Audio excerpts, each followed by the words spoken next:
Hello friends, a very happy morning and a very good day ahead. दोस्तों, मई का महीना शुरू हो गया है। थोड़ी देर में ही बताऊंगी आपको आज का राशिफल, इस पूरे मंथ का राशिफल बताऊंगी, तो वो आप देख सकते हैं दोस्तों। लेकिन सुबह सुबह उसके पहले कुछ एक काम होते हैं जो बहुत ज़रूरी होते हैं, वो हमें रोज़ करने चाहिए। सुबह अगर हमारी सुहानी हो तो पूरा दिन अपने आप खूबसूरत हो जाता है। और शास्त्रों के अनुसार भी हर व्यक्ति को सुबह टाइमली जगना चाहिए। और हमारे शास्त्र भी हमें यही सिखाते हैं कि हमें संतुलित जीवन जीना चाहिए। हमारे संस्कार, हमारी जो भी दिनचर्या है, शास्त्रों ने लिख कर तय की है। हालांकि हमें लगता है कि ऐसा क्यों, हर चीज़ हम लिखा पढ़ी में क्यों करें। पर फिर भी दोस्तों, लास्ट में जब हम अपनी मन मर्जियाँ करते करते परेशान हो जाते हैं, जब हमारी मन मर्जियाँ पूरी हो जाती है, तो फाइनली हम धीरे धीरे सब कुछ उल्टा पुल्टा होने लगता है, तो हम धीरे धीरे शास्त्रों की ओर बढ़ने लगते हैं। दोस्तों, सुबह अच्छी हो तो पूरा दिन अच्छा गुजरता है। और दिन अच्छा गुजरे इसके लिए हमें सुबह सुबह अपने अंदर और बाहर, यानी अपने शरीर को, अपने मन को, दोनों को मंदिर की भांति साफ सुथरी करके शांति और प्रसन्नता रखनी चाहिए। सुबह सुबह मैं आपको बताऊंगी ऐसा आप क्या दो काम कर सकते हैं जिसको करके आपका पूरा दिन सुधर जाएगा, आपके सारे बिगड़े हुए काम बन जाएंगे। सुबह सुहानी हो तो दिन अच्छा गुजरने ही वाला है। और हम आँख खुलते ही किसी ऐसी चीज़ को देखना पसंद करते हैं जिससे हमारा दिन खराब ना हो, खूबसूरत जाए। तो आज मैं आपको एक ऐसा ही उपाय बता रही हूँ कि सुबह अगर आप उठते ये चीज़ देखेंगे तो आपके लिए दिन लाभकारी होना ही होना है। हमारा दिन शुभ है, इसलिए हर एक के लिए ऋषियों ने, मुनियों ने दर्शनम का संस्कार हमें दिया है। हमारी संस्कृति हमें धर्म से जीना सिखाती है। हमारा जीवन सुखी हो, समृद्ध हो, आनंदमय हो, इसलिए ये छोटे छोटे संस्कार हमें दिए गए हैं और हमारी दिनचर्या तय की है। तो दिनचर्या कब शुरू होती है हमारी? जब हमारी नींद खुलती है। तो नींद खुलने के बाद क्या करना चाहिए, किसको देखना चाहिए? सबसे पहले अपनी हथेलियों को देखना चाहिए। सुबह उठते ही सबसे पहले हमें अपनी हथेलियों के दर्शन करना चाहिए। बताती हूँ आपको क्या होता है सुबह सुबह हथेलियों के दर्शन और कैसे करना है। जब आप सुबह नींद से जागते हैं तो दोनों हथेलियों को आपस में मिला लें और फिर जैसे अपन बुक खोलते हैं ना, वैसे इसको बुक की तरह खोल लें। और फिर ये मंत्र आपको बोलना है, कराग्रे वस्ते लक्ष्मी, कर मध्य सरस्वती, करमूले स्थितो ब्रह्मा, प्रभाते कर दर्शनम। अगर इसमें नहीं बोल सकते आप संस्कृत में, तो आपको हिंदी में भी बोल सकते हैं। मेरे हाथ के अग्र भाग में लक्ष्मी का, मध्य में सरस्वती का और मूल भाग में ब्रह्मा जी का निवास है। हथेलियों के दर्शन करते समय कुछ और भी एक मंत्र बोला जाता है, ऑलमोस्ट सेम ही है। कराग्रे वस्ते लक्ष्मी, कर मध्ये सरस्वती, कर मूले तु गोविंद, प्रभाते कर दर्शनम। इसमें ब्रह्मा के स्थान पे क्या आ गया? गोविंद आ गया।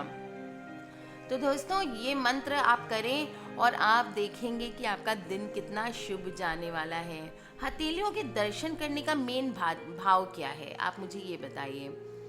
ये है कि हमें अपने कर्म पे विश्वास करना चाहिए। हम भगवान से प्रार्थना करते हैं कि हम ऐसे कर्म करें जिससे जीवन में धन, सुख और ज्ञान की प्राप्ति हो। हमारे हाथों से ऐसे कर्म हो जिससे किसी भी दूसरे का नुकसान ना हो, सबका कल्याण ही कल्याण हो। और इन हाथों के द्वारा हमें धन अर्जन करना है। हम इतनी मेहनत करें कि धन, संपत्ति, अच्छे कर्म हम अपने इन्हीं हाथों से अपने नसीब में लिख सकें और दूसरों के लिए या अपने हिसाब से कोई भी बुरा कार्य ना करें। हथेलियों के दर्शन करते समय मन ही मन संकल्प कर लें कि ये जो भी आपकी हथेली है, मैं परिश्रम करके दरिद्रता को और अपने घर में जो भी मेरे अज्ञानता है या दरिद्रता है वो मैं दूर करूँगा और जगत कल्याण करूँगा। दोस्तों, हमारी संस्कृति हमें हमेशा कर्म करने का संदेश देती है। जीवन में 4 ही आधार है, धर्म, अर्थ, काम और मोक्ष। पुरुषार्थ बोलते हैं दोस्तों इनको। और भगवान उसी की सहायता करते हैं जो खुद पुरुषार्थी हो, यानी खुद मेहनती हो। कर्म से ही हम अपने जीवन को, किसी ने नहीं देखा है स्वर्ग नरक, किसी ने नहीं देखा है।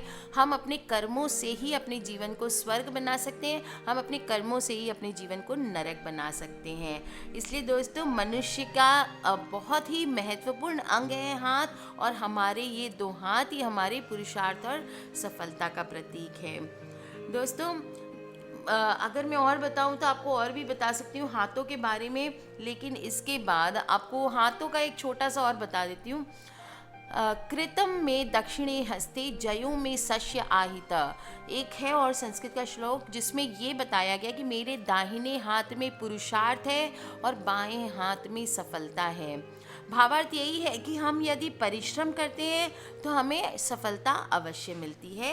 इसलिए दोस्तों, रोज़ एक नए जोश के साथ, रोज़ एक बिना हारे जीवन से, बिना पीछे हटे, रोज़ अगर जीवन से लड़ने के लिए एक नई ज़ील के साथ आप अपने हाथों को कर को, संस्कृत में आपको पता है हाथ को कर बोलते हैं, अपने कर को दर्शन करके निकलेंगे तो कोई रीज़न नहीं है कि आपका दिन शुभ नहीं होने वाला है। इसके बाद जो आपको काम करना है, हाथों को तो आपने बेड पे बैठे बैठे दर्शन करा। अब आप जो पुरानी परंपराओं के अनुसार है, सुबह उठने के बाद पलंग के पैर नीचे रखते हैं, तब धरती माता से क्षमा मांगनी चाहिए। आप बोलेंगे ये ज़्यादा हो रहा है मैम, हाथ तो आपने बोला वो ठीक था, पर अब पैर में भी, जी हाँ पैर में भी, और वो भी एक मंत्र बताऊंगी आपको करना है तो, नहीं तो कम से कम ऐसे ही हाथ जोड़ करके पैर रखें। और इसका मैं आज आपको साइंटिफिक रीज़न भी बताऊंगी ऐसा क्यों करते हैं। देखिए, भूमि को भी देवी माता हम मानते हैं, इसी वजह से जब हम धरती पर पैर रखते हैं तो हमें दोष लगता है, और इसी दोष को दूर करने के लिए हमें भूमि से क्षमा मांगनी चाहिए। जब हम धरती माता का सम्मान करेंगे तो माता की कृपा से हमें भी घर परिवार और समाज में मान सम्मान मिल सकता है। शास्त्रों में भूमि को भी भगवान विष्णु की अर्धांगिनी माना गया है। भूमि स्पर्श का दोष दूर करने के लिए देवी माता से एक मंत्र बोल के प्रार्थना करनी चाहिए। जमीन पर जब पैर रखें तब इस समय इस मंत्र का जप करें। समुद्र वसने देवी पर्वत स्तवन मंडिते विष्णु पत्नी नमस्तुभ्यम पाद स्पर्श क्षमस्व में। लक्ष्मी माता, मैं आपके ऊपर चरण स्पर्श कर रहा हूँ तो मुझे क्षमा करें। सोते समय इससे दोस्तों कभी भी लक्ष्मी माता नाराज़ नहीं होती है और आपके घर में प्रवेश करती है। आप और कुछ ना कर सकें तो कम से कम झुक के पहले धरती माता को प्रणाम करें, और आपके घर से दरिद्रता दूर करने के लिए और लक्ष्मी माता का वास बनाए रखने के लिए कम से कम माता रानी से प्रार्थना ज़रूर करें। दोस्तों, सोते समय अब क्यों करते हैं ये मैं आपको बता दूं साइंटिफिक रीज़न। जब हम सोते हैं तो क्या होता है, अच्छे से ओढ़ के सोते हैं, पूरी बॉडी को कवर करके सोते हैं चादर या रजाई से, और इसके कारण क्या होता है, हमारी पूरी शरीर में गर्मी आ जाती है, पैर भी गर्म हो जाते हैं। और ऐसे में यदि हम सुबह उठते ही एकदम खाली पैर ज़मीन पे रख दें तो हमारे स्वास्थ्य को नुकसान होगा, क्योंकि धरती तो ठंडी होती है, सर्दी ज़ुकाम कोई भी तरह की बीमारियां आपको हो सकती है। इसलिए बॉडी टेम्परेचर को मेंटेन करने के लिए, अपनी बॉडी के टेम्परेचर को रेगुलेट करने के लिए आपको हमेशा 2 मिनट रुकना चाहिए। पलंग पे पैर सीधे पलंग से ज़मीन पे नहीं रखने चाहिए। दोस्तों, आज हमने बात की 2 चीज़ों की कि सुबह हम अपनी सुहानी कैसे बना सकते हैं। इसके अलावा भी कुछ एक काम होते हैं जो हमें सुबह सुबह करना चाहिए, जिससे हमारा दिन अच्छा हो सके।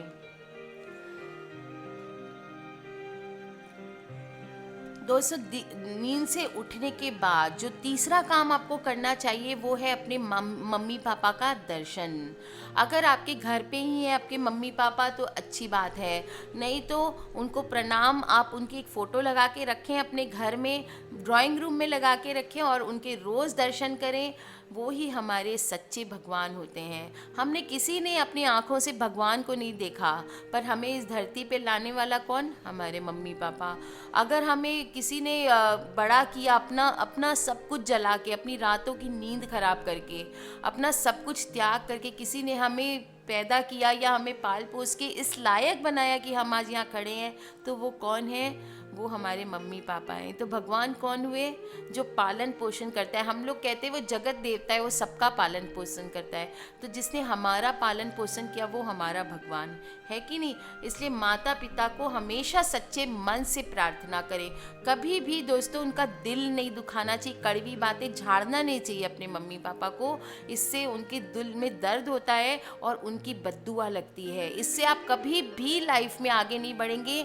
आप ध्यान रखिए, आपके आसपास जो लोग होंगे या एग्जाम्पल्स होंगे कि जिन जिन लोगों ने अपने माता पिता की सेवा की है सच्चे दिल से, वो लोग आगे बढ़े हैं ही जीवन में।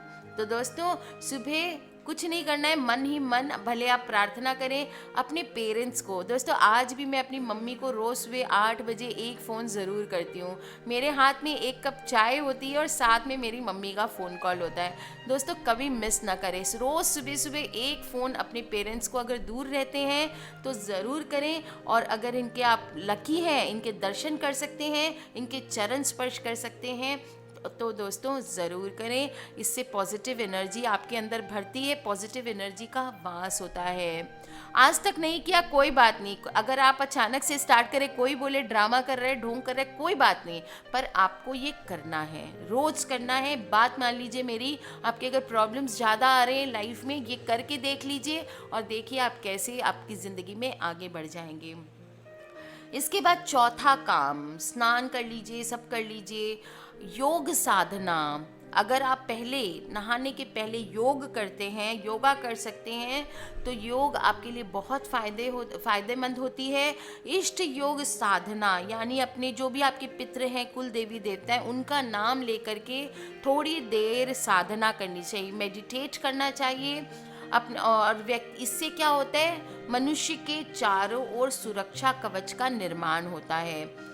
अगर आप नहाने के पहले करना चाहते हैं तो नहाने के पहले ये योग दर्शन कर सकते हैं, और नहीं तो नहा धो करके आप अपनी पूजा रूम में भी बैठ करके अगर आप पूजा पाठ करते हैं तो उस वक्त ये काम आप कर सकते हैं। इसको कहते हैं कवच का निर्माण करना।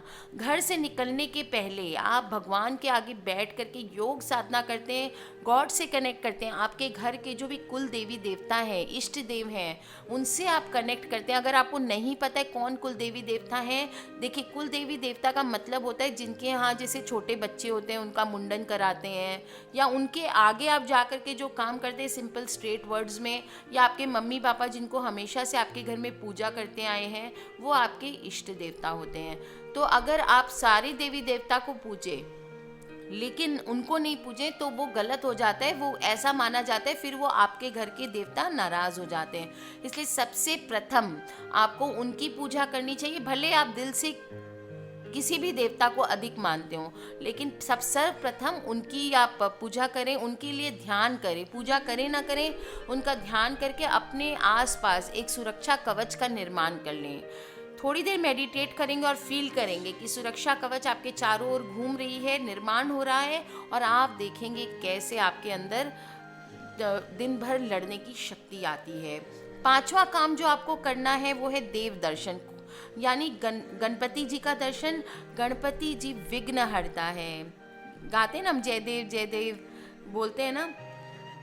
सुबह सुबह नाश्ता करने से पहले बोल रही हूँ, बाद में नहीं।